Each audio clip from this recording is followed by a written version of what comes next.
SN news बातमीपत्र सर्वात आधी आपल्यापर्यंत पोहोचण्यासाठी आमच्या YouTube चॅनलला लाईक करा, सबस्क्राइब करा, शेअर करा आणि हो बेल आयकॉनला प्रेस करायला विसरू नका। या बातमीपत्राचे प्रायोजक आहे Ghungroo electronics. Satyaratan, Nashik west, Sinnar, Nashik. Proprietor Rahul Bhavsar. Mobile क्रमांक 8308 46 11 11 91 75 23 67 08।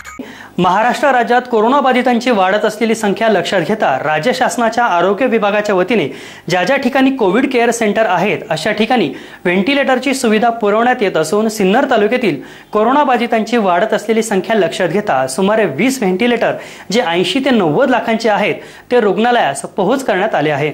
महाराष्ट्रात दिवसागणिक कोरोनाबाधितांची संख्या वाढत असून अनेक ठिकाणच्या कोविड केअर सेंटरला व्हेंटिलेटरची कमतरता असल्याने रुग्ण दगावत आहे। ही जबाब लक्षात घेता राज्य शासनाने विविध कोविड केअर सेंटरला व्हेंटिलेटर पोहोच करत आहे। त्याच अनुषंगाने जिल्ह्यातील विविध कोविड सेंटरला हे व्हेंटिलेटर पोहोच होत आहे। नुकतेच सिन्नर येथील ग्रामीण उपजिल्हा रुग्णालयातही सुमारे 80 ते 90 लाख रुपयांच्या किमतीचे 20 व्हेंटिलेटर पोहोच झाले असून लवकर या सर्व व्हेंटिलेटरचे इन्स्टॉलेशन होऊन प्रशिक्षण देण्यात येणार आहे। सिन्नर येथे व्हेंटिलेटर उपलब्ध झाल्याने सिन्नर येथील कोविड सेंटरचे काम आणखी सोपे होऊन रुग्णांची काळजी आता आणखी व्यवस्थित पद्धतीने घेता येणार आहे। त्यात आजवर या रुग्णालयात एकही रुग्ण कोरोना आजाराने दगावला नसला तरी पुढील काळात तसे होऊ नये यासाठी हे व्हेंटिलेटर महत्त्वाची भूमिका बजावणार आहे। राज्य शासनाच्या आरोग्य विभागाकडून आलेल्या या व्हेंटिलेटरची पाहणी गुरुवार दिनांक 9 जुलै रोजी जिल्हा परिषद सदस्या सीमांतिनी कोकाटे यांच्याकडून करण्यात आली। या प्रसंगी तालुका वैद्यकीय अधिकारी डॉक्टर मोहन बच्चाव, रुग्णालयाच्या अधीक्षिका डॉक्टर निर्मला पवार उपस्थित होत्या।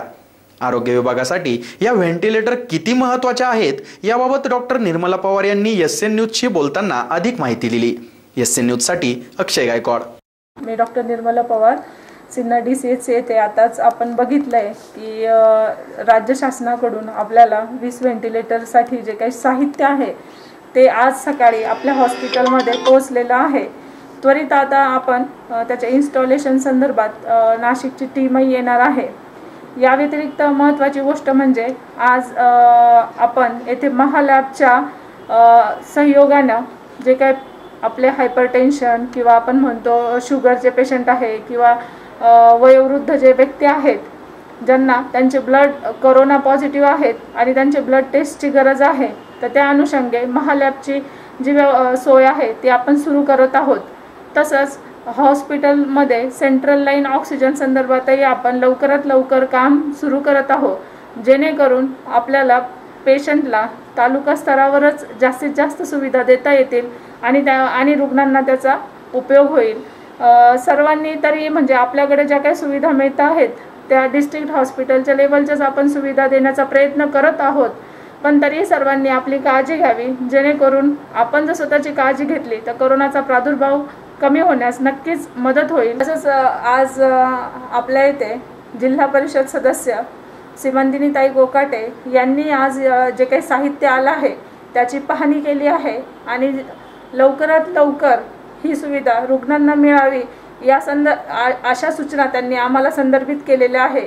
या व्यतिरिक्त आज त्यांनी कंबाइंड व्हिजिट इंडिया बुल्स येथेही दिलेली आहे आणि तेथीलही सेंटरची जी काही कामकाज सुरू करण्यासंदर्भित कारवाई आहे त्याची पाहणी केली।